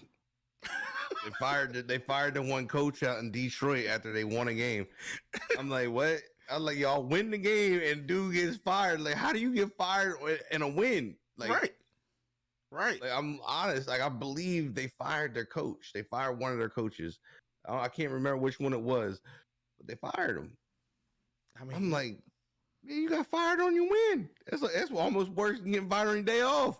It's terrible, man. I think a lot of these NFL teams, man, they're like, listen, we're not where we should be as an organization, and what better way to do it than to fire the coaches? But I mean, I don't think there's a lot of coaches that can really come up to actually coach a team though. Like now, I mean, what are we doing? We pulling My deep. thing is like, yes, it's the coach's job to get these guys ready and all that, but it's still the players that got to go out in the field and make the plays. Right. So like somebody like this is one of those things I was always against Washington. Washington was they were quick to fire a head coach. I mean, they were like rockets. Like bro, where'd it go? Same thing with quarterbacks. Like sometimes like you have to give these coaches, yes, it sucks rebuilding. It sucks being in a rebuild period. We've 100%. all experienced the rebuilds. 100%. And it's horrible. But sometimes you got to let the coach at least try to get his type of players in there. You know what I mean? Right. Like you have to get him, let him build what works for his offense or defense. And they're not even doing that now. Like these guys they get in there 1 year and phew, gotta go. Quick snap. Then they get the next one. And then you're still in the rebuilding because that guy wants to bring the next guy stepping in, wants to bring in his type of players. But again, you know what I mean? we don't see coaches like, and I said this before, we don't see the coaches being built up like they used to be. Like you had like so many coaches coming off. Look at everybody came under him. Yeah, man. Like you don't see that now though, and that's the thing. Like I mean, we had. And I know we pick at the Jets, man, but it's funny. I don't understand how. They've been through 40 coaches in 2 years. Bro, like, y'all really thought y'all had something with Robert Saleh coming in as a head coach. And their quarterbacks. I mean, no, man. Like them in Washington, and Washington's my squad, and I'm a bash them till they figure it out. Bro, hopefully they figure it out with quarterback, because I'm tired of, I have not bought a quarterback jersey since RG3. That was the last one I had. And the one before that was Jason Campbell's. Yo, and that was it. I'm done with quarterbacks. Like if I need a quarterback jersey, I'm just put a piece of tape on the back, write his name, and we're gonna call it a day. And I'll tape the number and I'll make the number of the tape or something and color it in something. Like I can't do it with the quarterback there no more. And that's the thing is like, they gotta give these coaches a chance, man. Like Bill Cowher. I mean, look at these guys that came through the NFL, right? I'm 100% with you on a new owner, because I believe the same thing with Washington is we need a new owner. If we get rid of Daniel Snyder, I believe that organization turns completely around. Right. Like 100%. Daniel Snyder got to be he's a Jerry Jones, and they're just toxic, bro. They just destroy everything around. They don't know how to keep their hands away from the game. Like, do what you do. Go do what made you rich. You know what I mean? Gave you the money to purchase a team, right? Like, go do that. That's what you're good at. Get away from my team. I need you to know what coaches do their things. Let my guys go in and draft who they need to draft. Just stay over there. You worry about the concession stand money and let them build and fix the stadium, get the grass fixed so you stop blowing people's knees out. Right. That's what you need to worry about. They need to be worried about whether we having plain M&Ms this Sunday or peanut M&Ms. He needs to worry. He needs to worry about himself not going to federal prison too. So, like, you know. Out here harassing the cheerleaders. I feel this in so many ways, man. But again, like I just don't like some of these organizations, man. I don't understand. Sense to me. That's what I don't understand. Is why. Yeah, bro. Why you're an owner for a reason, because you have a ton of money, right? It takes a lot of money to get a team, right, and run a team. But you were good at whatever you did to make that kind of money, or you were born into it. One of the two. You know what I mean? Right. Leave coaching to the coaches. Leave drafting to the scouts. Leave it to them. Let the scouts and the coaches figure it out. Stay out of it. Just because the dude's a big name player in college does not mean it's translating to the NFL. I mean, look at Trevor Lawrence. Yep. Just gonna say. Yeah. He had boom, Mr. Pretty Hair, big head, boom, exploded. He ain't done nothing. Bruh. The one that was talked about that was not good was a bad player. Is one of the best quarterbacks in that league right now. Yeah. Mac Jones. Yeah. And I'm just saying, Yep. that's what I'm talking about. You see it with Jerry Jones.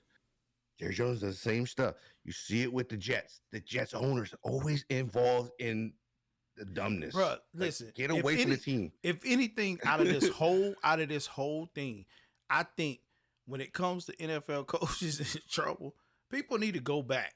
They need to go back to Jerry Jones and when he had Jimmy Johnson.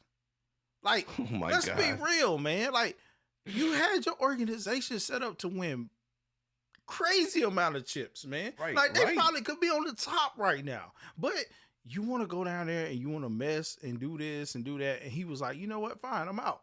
And what have you done since then? You flipping and flopping coaches left and right. Like, you putting people in the wrong places, man. That's not going to help you. That's not going to help you at all. So, I mean, I understand, like, you know, wanting to have a good coach in a good place. But if you're an organization and you flipping and flopping them so much, what makes you think that this organization is going to get to the point where it needs to get to? You got to put pieces into place and leave it. And let it 100%. build it up. Spend the money. Coaches coach. Spend the money. Again, I'm with you, Smee. Stay where you at. Stay where you at. You gotta let them coach. You have to let them coach. You have to let these guys coach. Like, that was one of the best things I loved about Ron Rivera. He literally came in, told Daniel Snyder, look, you do what you do. I'm coaching the team. I'm gonna run it my way. There you go. If you don't like that, I'm out. And that's a good coach. That's a coach that ain't afraid of what's going to happen, because Ron Rivera knows if he leaves, he's still getting picked up and getting paid. Yeah. Like, somebody's going to bring him in and let him do what he needs to do. Yeah. And you see it. If you let him go and let him do what he needs to do, he's like, don't get me wrong, like, he's still building, he's still putting people in place, because he's only been there 2 years now, and it doesn't get fixed that quick. Right. Because you got to get draft picks. You got to get bad contracts out the way. You got to get all these things and figure out where people fit and know their job. It takes time. Right. And that's what these owners want instant gratification. They think they're going to boom like this. No, you realize the talent in the NFL? It don't work that way. You have the best. You have the elite. Even if they're a practice squad player, they're elite. Right. Because they made it to the league. And 1% of college students make it to the league. 1%. Wow. 1%. You know what I mean? And that's a number that's wild. If you think about it, all the colleges from D1s down to D3s, top 5, 8, like, you know what I mean? Like, top 5 schools, whatever. They start out with what, 70 some, 80 some people on a roster. They redshirt some people, they hold some people, whatever. You know what I mean? Like, think about that. That's 1% of those guys making it to the league. Like, let these coaches coach. Yeah, let them do their thing. And the ones that let coaches coach, I agree, are successful. Yeah, they're successful. Yeah. I mean, look at you have Brady goes, right? Everybody's like, Brady's a situational guy. He's got to be in a certain thing. He has to be in a certain system. Nobody's telling Bruce Arians how to run that offense either. He's not gonna succeed. He's not gonna succeed going to the Bucs. He's not in Belichick's offense. He won a Super Bowl his first season. Yeah, right. And the coach is coaching. Right. Owner's nowhere to be found. Nobody's telling Bruce Arians what to do. Come on, man. Look at the Cardinals. Ain't nobody telling that coach what to do. Right. Same. Hey, it's crazy. And we know Dave Warner, up at Green Bay, they ain't telling no coach what to do, because Aaron's the coach. Facts. And the quarterback. Facts. Facts, bro. So, like, and we know Aaron Rodgers runs everything up there, because they were afraid to lose him. They were like, look, we'll restructure your contract with the clause out of it. Look. Just come to camp. Please come to camp. Just come to camp. Right? Just come to camp, bro. We got you. And it's one of those things. It's like these organizations that don't let, like, their GM stay where they're supposed to stay and all that. Yeah, they are successful and they win. 100%, man.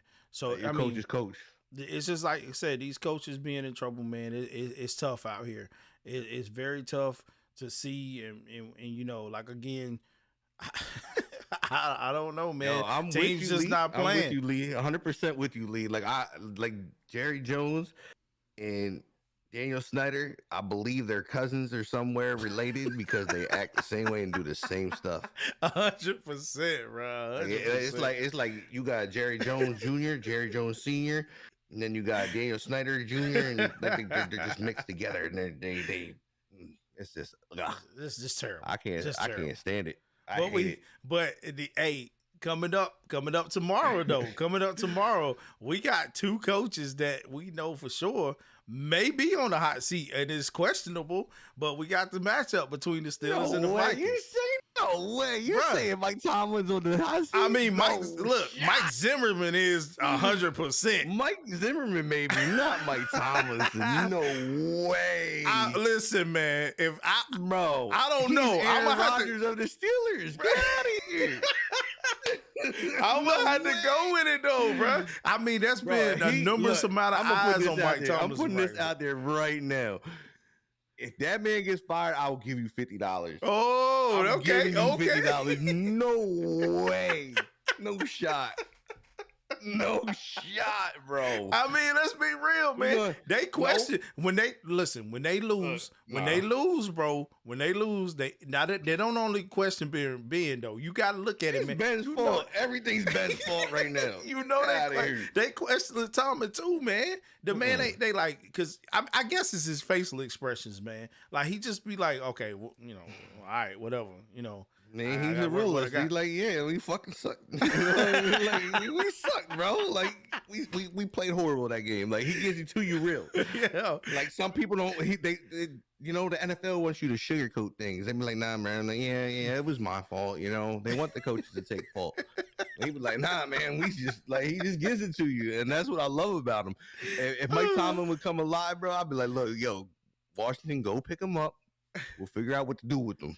I don't know what we're gonna do, but we're gonna figure out something. So with Ben retiring after the season though, if they continue to lose games, who do you question then?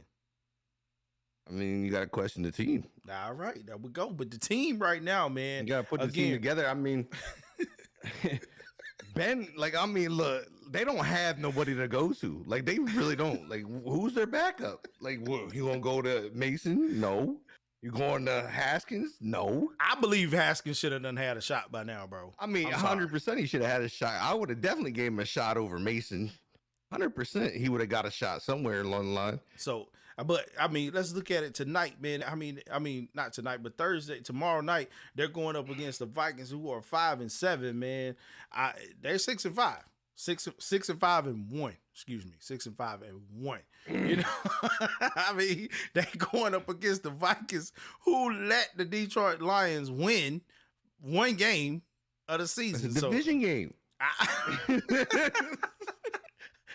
I was for sure that the Vikings would win the game, though. I mean, I'm looking at the Vikings and how they play ball, man. And I think, you know, and that made it worse for Zimmerman because, I mean, come on, man. It made it worse for Zimmer because at the same time, that dude. My thing is they come back. They came back in that game, right? They come all the way back. Yeah, but come on, man. They come all the way back, and then they still lose.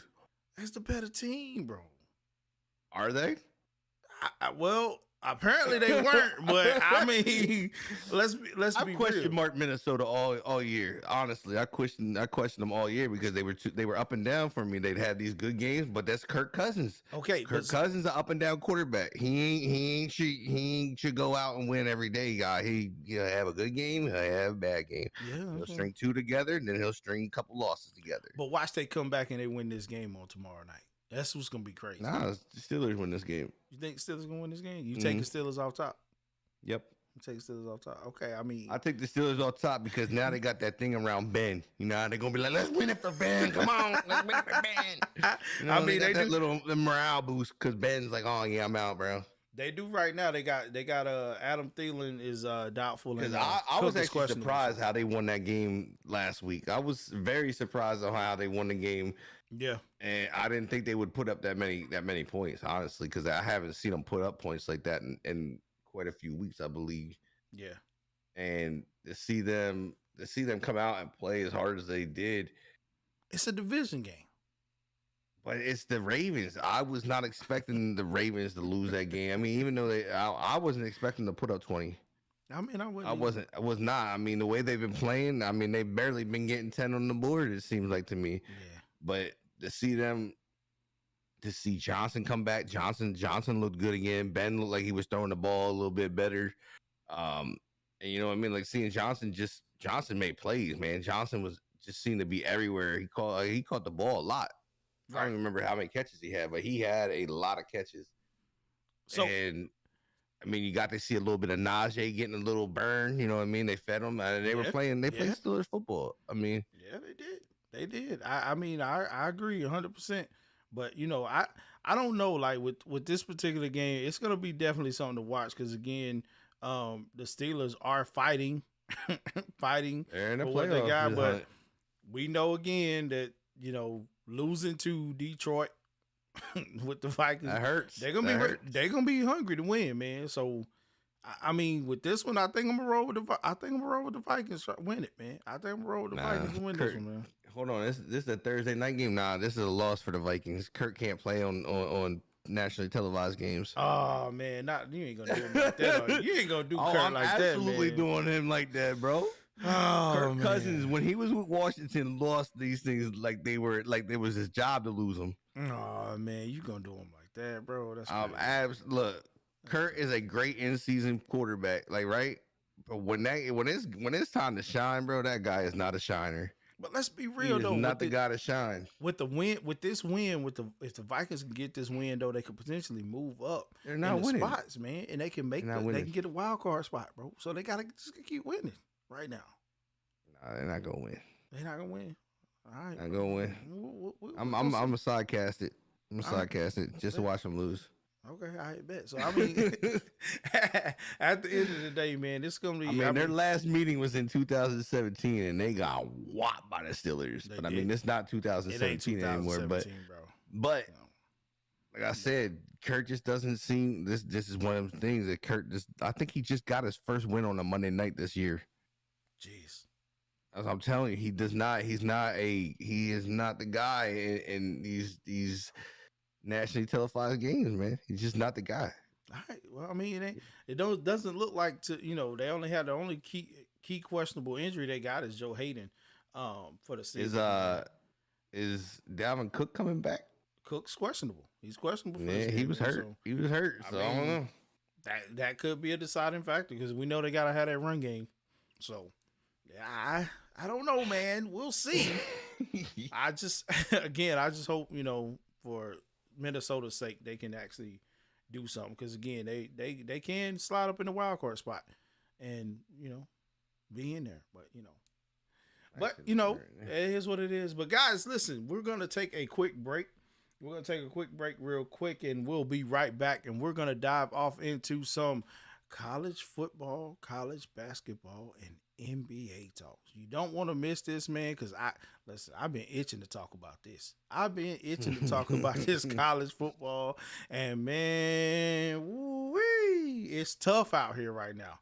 It's tough out here for some teams, and the way that it's set up. Let's just be real, okay? Let's just be real. The way that it's set up is not right. But we're gonna take this quick break, man, and we're gonna come right back. So y'all hold tight, and we'll be right back. And we are back, guys. We are back. Had to take that quick break, man. You always got to take the quick break. Plus, we had to run the ad. So, again, I appreciate all of y'all for hanging out, being here with us today as we go through some of these NFL talk and other stuff. But we get into the meat of everything now. Man. Listen, this is what I've really been wanting to talk about here. Because, again, we know that college football is rounding up. We're in bowl season. Man. And hey, listen, I just want to say this. And I'm going to say this now. I'm glad my Notre Dame Fighting Irish didn't make the top 4. We didn't deserve to be there, okay? I'm just going to say that. But, however, Cincinnati, I'm rolling with them all the way, man. I'm rolling with Cincinnati all the way. I don't care. Anybody can say what they want to say.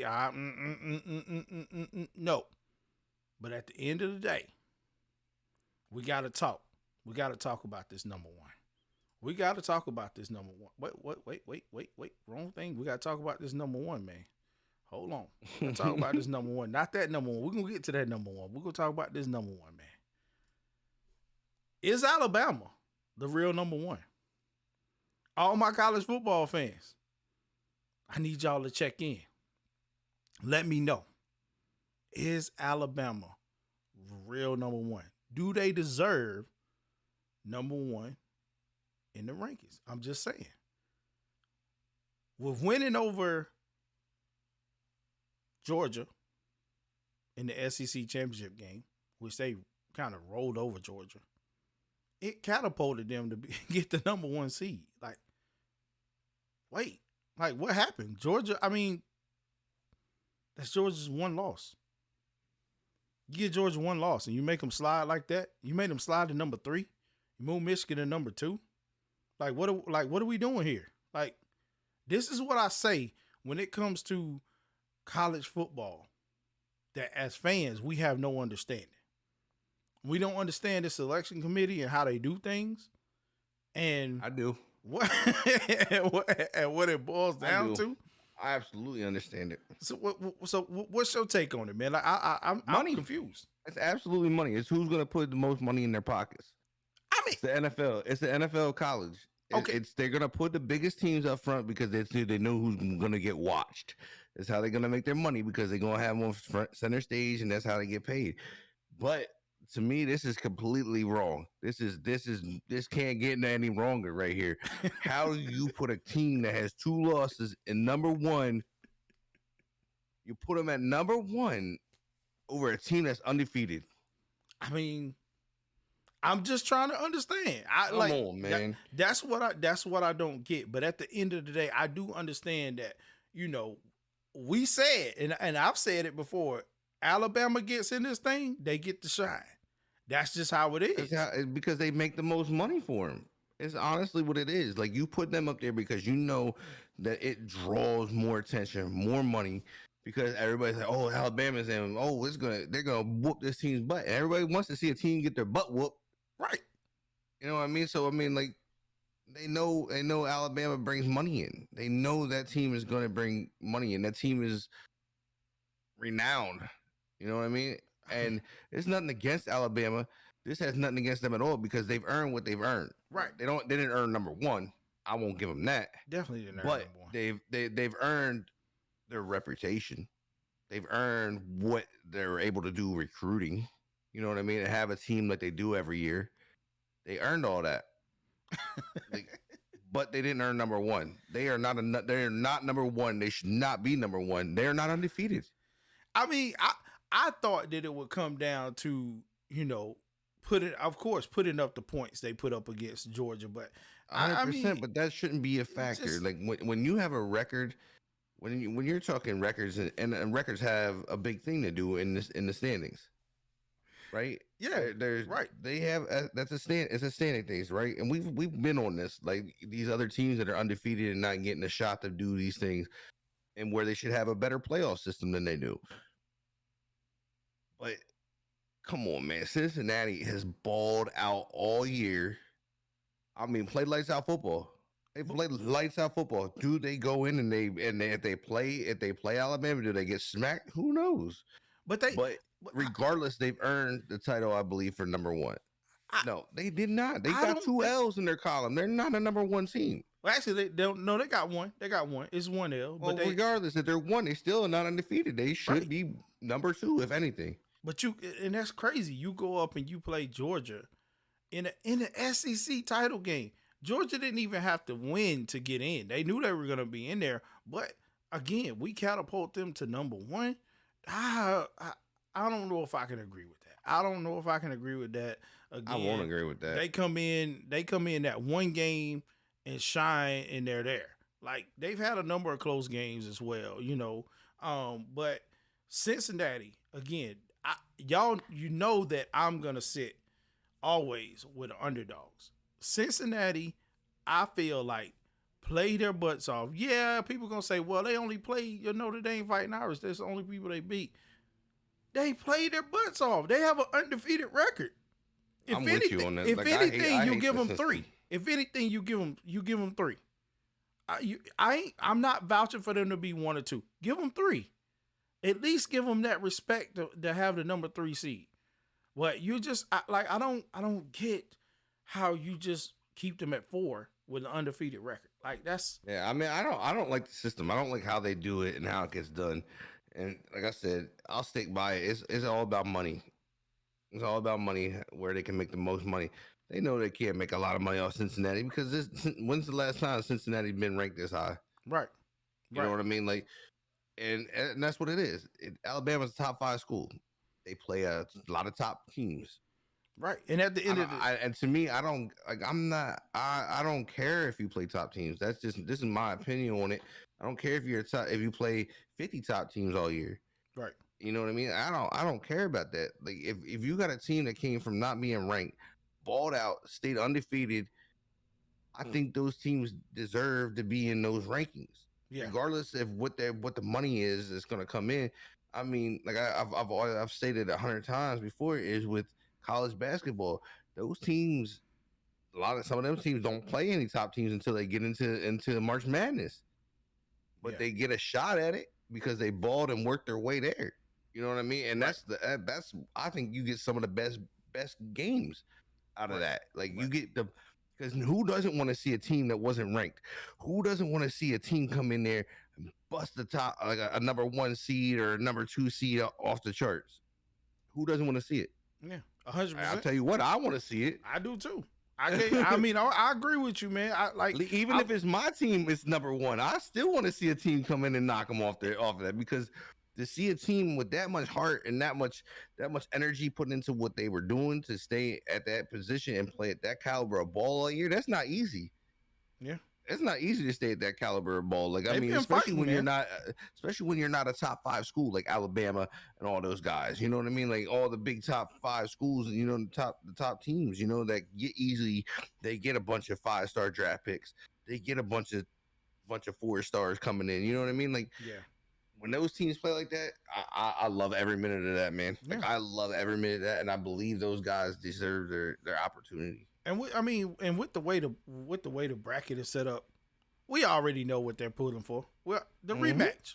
We know they want the rematch, and the rematch is more than likely going to happen. I mean, Michigan fans can argue and say, "Oh man, you know, we gonna roll. We gonna do what we got to do." I get it. You guys are good. Haskins has been running crazy and doing all of that, but I just don't. I don't know. I for some way, somehow, when it comes down to that particular seating and how it's set up, I feel like they already got in their mind who they want to win. So we probably see bogus calls, all kind of stuff to get this rematch to happen. I mean, it's happened in years past when we had Clemson on one side of the bracket and Alabama on the other one. Like, you knew what was going to happen because they there. Okay, the rematch. We want the rematch. Rematch is back. Like, and the rematch was going to bring in the money. Yeah, and I mean, at the end of the day, I mean, I can't. I guess we just have to take it for what it is. It's for college football fans. It sucks, man. Again, I'm rooting for Cincinnati. I don't care. Like, I'm rooting for them. Oh, I'm with you with the underdog for 100%. They can pull out something miraculous, that victory like that, man. I'm all for it, because again, that shows that these schools that are not the Power 5 teams can do what they need to do. You know what I'm saying? And win. Like, I'm all for it. I mean, they're going to be taking on Alabama, and I mean, Alabama lost what? Mechie? We don't know for sure if he's gone for the season right now, but they do have. They got another guy replace him. They got another 5-star athlete to come in. They got a lot of things. We know Nick Saban. He built for this situation. I mean, they lose one. Look at what they lost in the past years. Like, I mean, look at all the players they lost. Devontae, they lost all those dudes down there. They lost a ton of talent, and what did they come back? And it's just like they never lost nobody. Right, but I just don't see Michigan pulling this victory out against Georgia though. Georgia's gonna be hungry to get back to that championship game. Not only that, to be there and play Alabama, but I think Georgia's woes is going to weigh down to what it did on Saturday, and that's going to either keeping Stetson Bennett, keeping him composed. Because, You didn't see that all year long from Georgia, and they've been exposed now with being beat how they got beat by Alabama, and that was getting pressure to Stetson Bennett, and he didn't know what to do. He didn't know what to do. I know people wanted Daniels in, but I mean, the defense, you got all that beef up front on that line. You had all that beef up front on offense, like in that on that line. There was no reason that should be happening. But Nick Saban is a mastermind. He knew what he was doing when he got them on the roll, pushing the pace of the game, making them big boys tired. Now, if Michigan can do that same thing, they'll get Georgia. But Georgia's gonna be so hungry, man. Like really so hungry. They like, listen, we trying to roll these boys and we trying to get to the national chip so we can get that dub. We gotta pay. It's got payback. Gotta come. But that's gonna be again. That's gonna be to be determined because again, I mean, it's a lot that's going on, a lot that's happening with the seedings. Alabama also are sitting high right now with what they got going on as far as the Heisman. I mean, Bryce Young ended up being a finalist, so they're gonna be riding a wave. They're gonna be riding a wave with that young quarterback. I mean, I like Bryce. I like Bryce Young. I like him. I like what he has to offer. So it's gonna be tough. It's gonna be tough. It's gonna be tough, man. But this Heisman, with the quarterback from Ohio State being in it, we got Pickett. I think he was one of the finalists. It's another one that I'm missing. It's a defensive end that was there as well. I just don't who we thinking is gonna win this though. Like, I don't know, man. I think it's close. I think the Heisman is just gonna be. This is gonna be wild. Gonna be wild. Yeah, I think it's gonna be a wild. I think it's gonna be a wild little finish. I think if Bryce Young can keep performing the way he did, I mean, Bryce is definitely in forefront. I would think. Yeah, if he performs the way he did, man, in that last game, it's no doubt in my mind they gotta hand that to him. Like he was doing it with his legs, he was doing it with his arm. Like that was just. That was amazing. Why are things happen? But you know, I'm 100% with you on that one. Yeah, because the kid's been playing good football, and I'm like, it's going to be one of those things. I'd like to see. Like to see what happens there. Stroud out of Ohio State, I really don't. You know, I don't know about him. I don't know about him. Starting out in the beginning of the season, like I said, he did gain pace and he picked up, doing what he was doing and leading the team, but. To see his performance against Michigan and how they pretty much manhandled him, that kind of leaves me a little worried as to, you know, why are you here? You know, why are you even, you know, why are you in this conversation? But again, I mean, Young for sure. Pickett, I think he definitely made a name for himself to be in that talk. So I don't know, but I really do see Young being the one who'll pull that up and win. Like, because it just seems like it's gonna fit with all this carrying over from the playoffs to the rematch game that's gonna be coming up and all of that stuff. So yeah, it just seemed like it fit, man. I don't know. I mean that voting is just as bad as the voting for the top for your top 4 teams. That is true. That is true. A lot of people not comfortable with that either. I mean, it's just I just think it's just got to be handled a lot better, man. I think there definitely has to be. I think there's got to be like they got to figure out some way to do a playoff or some kind of craziness. But you got a lot of people that don't want it though, man. Because they don't. Because they know, like, think about it. If you give a playoff, right? If we see it in college basketball all the time. Top team gets knocked off. Yeah. And that's why people don't want it. Because they know one of them underdogs going to come in there and smack them out of nowhere. Mm-hmm. And then their team's not going to be there. Right. I agree. That's the whole thing. And then they're going to feel like they lost the money or something. I mean, that's the whole thing. I mean, honestly, when you think about it, though, like, but that, like, and a lot of people hate that. You know what I mean? Like, some people don't even agree with the March Madness brackets. Yeah. But it's the best basketball you can watch all year. Yeah. But out of all of it, though, I really feel like, we're going to start to see the Roll Tide fans come out. Because, again, talking to a lot of them before that Georgia game, they were questioning their ability to win that game. I hear my dang cousin every day. But now, bruh, they out here, and it's like you put them in that position, and they talking. My cousin was already on me, bro. So it's just he's an Alabama fan. He's like, yeah, message me. I'm like, bro, come on, get out of my face. It's tough. It's tough, man. But I don't know. But we know these number ones. We call them targets in the college basketball scene, but I don't know about the college football, how it works. But we do know that college basketball is not always good having a new number one. But there's a new number one in college basketball.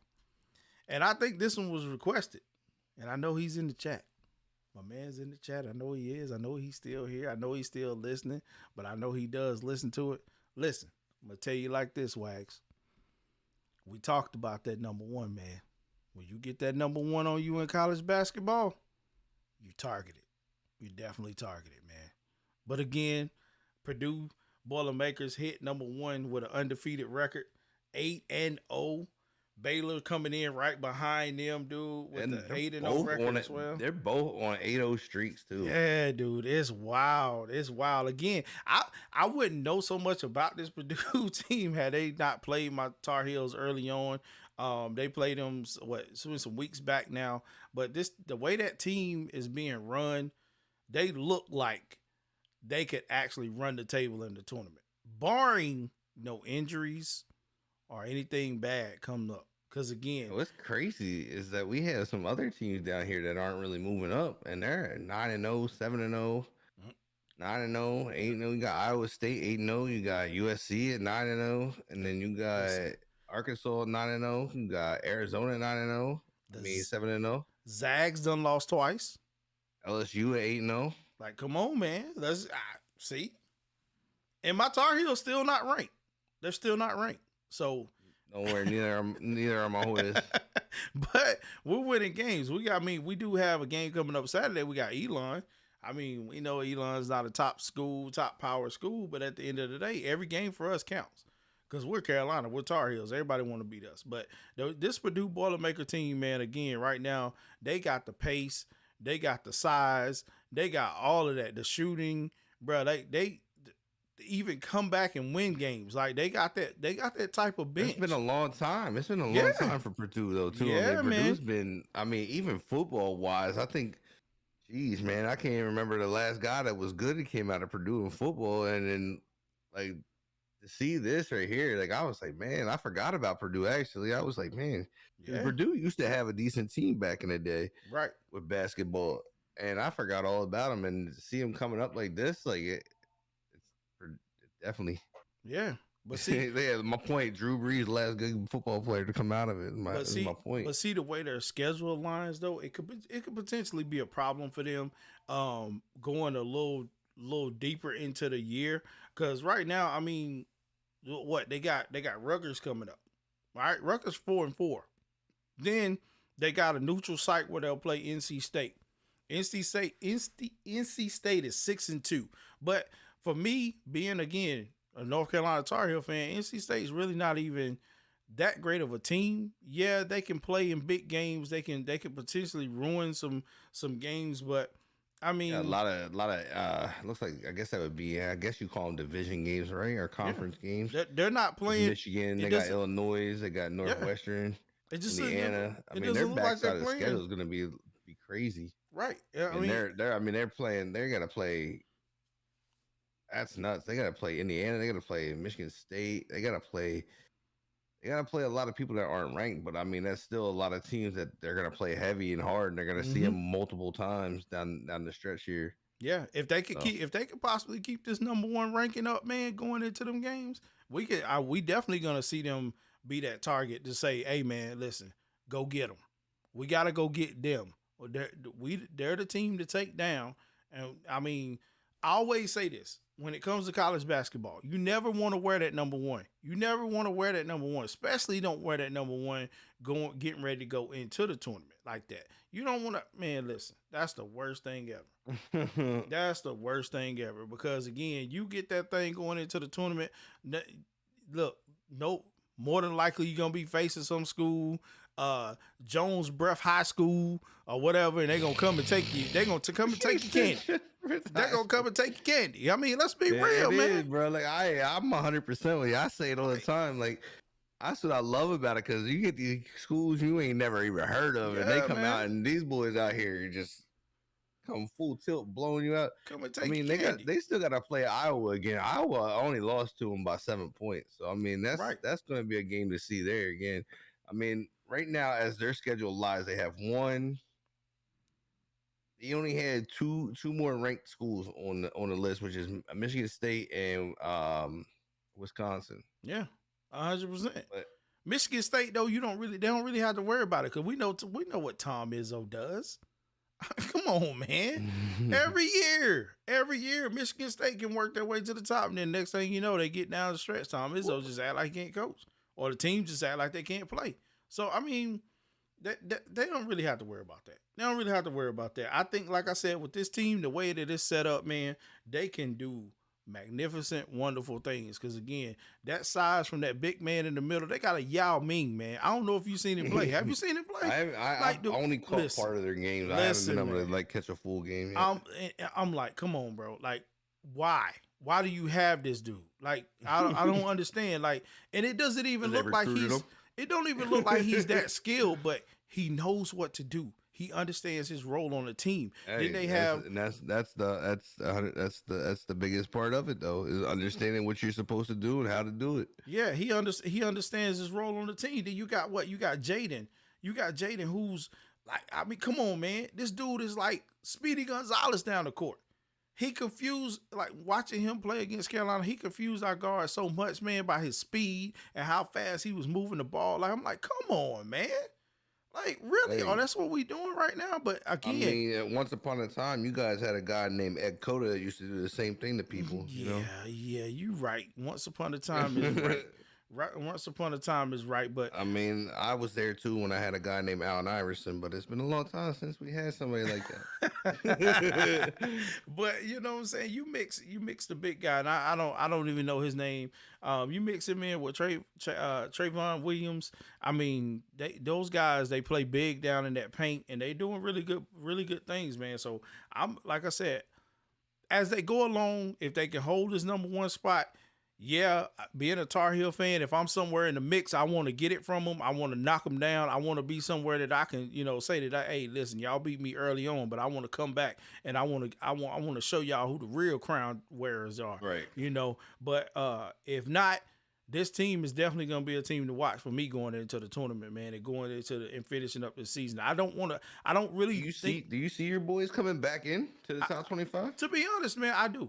To be honest, I do, man, because again, we play good. Again, understand this: Carolina loses early on.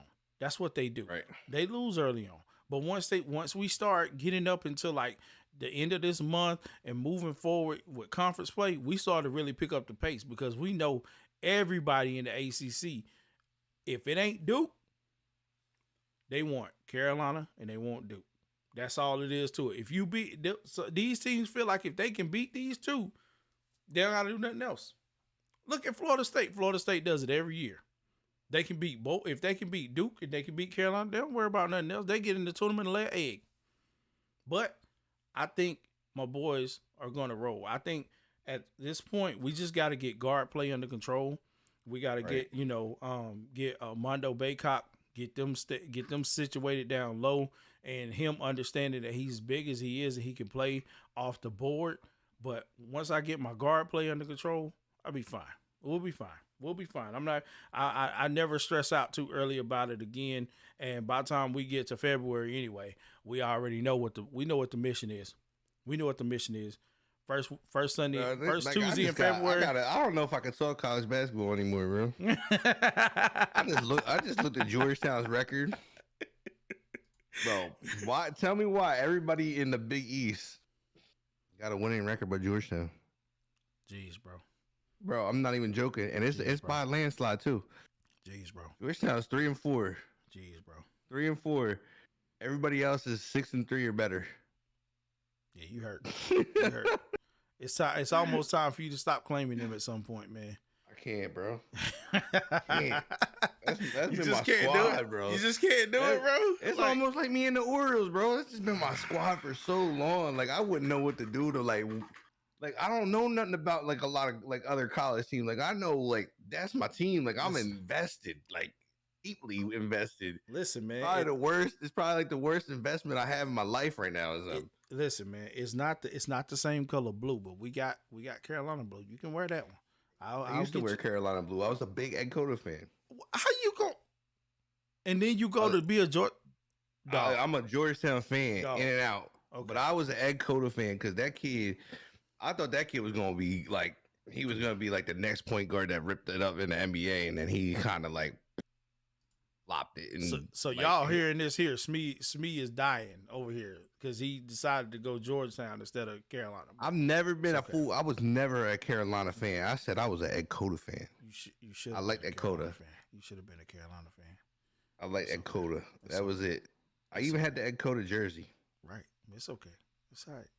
But see, that's what happens, man. When these kids, like I said, they get into the league and they play good ball now, and now that they're getting paid and stuff like that, they can do stuff like this guy right here is doing right now. That's making the headlines. Actually, making the headlines, man. Listen. I don't know what to say, but I think the man should get his money. Lillard, absolutely got to give him money, bro. He's out there playing by himself, bro. Dame Lillard, man. If you guys don't know, Dame Lillard has put in to get paid. I'm trying to find the deal because I didn't take the note like I needed to on it, but I think it was is it 10? It's something 10 mil? Is it 10 million? He won something. I can't remember it either. 2 years. I know it's 2 years. Is it 10 mil? Bro, look and see if I can find it. It's terrible. I mean, it's terrible that he has to do that. But at the same time, I get it. I understand it and I get it, man. Because this team has not built the pieces that they need to put around him, man. He's the only one out there playing ball. I mean, granted, CJ McCullough is next in line to him being CJ who? CJ McCullough. Who? McCullough. Who's that? Don't tell me you don't know who CJ McCullough is, the Duke killer. You don't know? Come on, man. I was being a smart. I know you know who the Duke killer is, man. That's I was just being a smart, guy, but man. You know what I'm saying? But at the end of the day, I think he deserves what he's asking for. Because again, they're worried about GM and how they're like, well, if we pay him that amount of money, we're not going to be able to extend the GM's contract. At this point, I don't think you extend the GM's contract because again, GM or whoever it is, ownership's not doing what they need to do. So listen. Dame's like, listen, I'm the only man out here making it happen, so y'all just need to go on to give me my money. So I think he deserves to get his money. And we'll see, part of that tonight as they go into this matchup against the Golden State Warriors, who are sitting at 20-4 record. The Trailblazers are 11-14, probably, they 1-10 with a away record. But Dame Lillard actually is the top of the team right now and the talk of the team. Because of what he's doing. I mean, he's averaging 21.5 points a game. He's shooting 39.7 from the field. And I mean, CJ's out, right? Like he don't Dame don't got nothing right now. So we definitely gonna see it tonight. Why he deserves CJ McCollum's out with the collapsed lung, bro. So yeah, we definitely gonna see him want to see the reason why he deserves to get what he's asking for. Because again, Here you go. There you go. Let's get into this. He said, Dame Lillard request. Dame Lillard's trade request. He says, interested teams waiting on Star to request deal. But so, he trying to get. Suitors are waiting for Portland Trailblazers star Dame Lillard to make the first move. I mean, listen, man. They're not going to. At least 3 teams won't reach out to the Builders about a trade until the 6-time makes a formal demand. So Yeah. it looks like there's people that want him, and he wants it. And Lillard is signed through the 24-25 season, Mm-hmm. and it's a 4-year deal for 176.3 million extension. Kicks in this year. But that 2 year 107 billion, bro, extension in July is what he's wanting. That tells me he wants out. That Oh, tells me he wants out. they're saying that he's the it's he's more than likely done. Yeah. I mean, why not? Let him go somewhere he can win. Cause he can't win there. He just can't win there by what they're doing, man. Like, I mean, subpar guard play out there and all that other stuff, man. He needs pieces. They're in the Man, Western Conference, man. They're not gonna survive. I'm 100%. I'm like 100% on this. Like, you have to, if you got that type of player and that player is playing lights out and playing hard for you every night, you gotta put pieces around him. You have to put somebody out there. You have to 100%. go find it and put it in there. Like, you can't just keep letting him play like that. There's not a player that ever wants to play like that. If you're not gonna put the players around him for him to have a chance to win, or that team to win, like nobody wants to play like that. Right. Like, you know 100%. what I mean? No, I mean, even if they make that kind of money, nobody wants to play like that. I mean, you see it in the NFL. I mean, look at Matthew Stafford. That dude had nothing around him. You know what I mean? Like, Right. so in this situation, I'm 100% with this guy. Like, like if your team doesn't want to help you, then why would you want to help your team? Yeah. Because I mean, at the end of the day, we all know with NBA, man, we know what it's about. It's about chasing those championships, man. And he's not ever gonna be put in that position to where I can get a chip. Like, when's the last time? I don't even know when the last time Golden State won one, or if they won. No, I will not Golden State. I'm sorry, Trailblazers. When they won one, was it back the Clyde Drexler days? That's late. I don't even think they won a championship. They haven't won a championship in a minute, I don't think. Like, that's terrible, man. That's terrible that you have such a good player in Dame Lillard and you don't want to build anything around it or bring in the pieces that you can. Like, come on, man. You got to do better. Got to do better. Again, this is another situation to where in sports we seeing ownership and all the rest of the stuff not doing what they're supposed to do. And we know, like I said, being in the Western Conference of the NBA, you got the Lakers and team who has all-star roster that's moving they ain't towards won being a championship since 1977. That's terrible. That's terrible. That is absolutely terrible. And you want to know he wants out? Yeah, of course he wants out. Let the man out, man. Let the man out. Let him go. Let him go. I know one place you can send him. Miami's doors is always open. Come on. I mean, you got to look at this too. Is like this is going to become a distraction. 100% overall for the whole team. It'll become a distraction. He doesn't want to be there. Just as you said, let him go.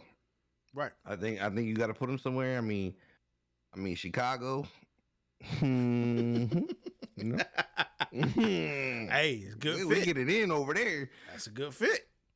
And we're winning. We are winning. You are winning. It's a good fit. So, I mean, like, it's one of those things. It's like, I agree 100%. This is one of those distractions that's going to come out, and you just got to let it go. Yeah. Got to let him go. You got let the man go play and hopefully win. You know what I mean? Like, if you're not going to put the pieces, and I mean, I'm sure something happens with that contract if they do trade him. Mm-hmm. There's probably something with money-wise that they'll get back. Right. And then they'll have to pay part of it or something. I don't know how it works in the NBA. I know how it happens in the NFL where you got a big contract, one team takes part of it and the other team takes the other part of it when you trade them like that. So I don't know how it works in the NBA with contracts, but I'm sure there's something where they're going to get money back and they can go get some other people and put them on the team. But if you don't want to put the players in play for him to be able to do his thing and have a shot, and you just got to let him go. Yeah. I mean, to me, it doesn't make sense that you pay the man that kind of money, give him a 4-year extension for ridiculous money, but you don't want to put pieces. Yeah, 100%. I agree because, again, like I said, it all boils down to people trying to – people or players, let's just say like this, players trying to win championships, man. Right. And he knows for a fact that he's not going to get it. He's getting around to the time to where, you know, he's getting a little lengthy in the league now. And hey, man, he's like, listen, I need this. I need this. I need to get out of here, or y'all going to have to do something. Give me the money. Because if I'm putting up points night in and night out going hard, which he does. Right. Damian Lillard goes hard. And, I mean, the man deserves it. I think he deserves it. I think, like I said, man, he definitely deserves. He just, I don't understand the whole objective of the team here. I mean, they got a new GM, so I could see him easily letting him go and moving on from. I mean, it is what it is, brother.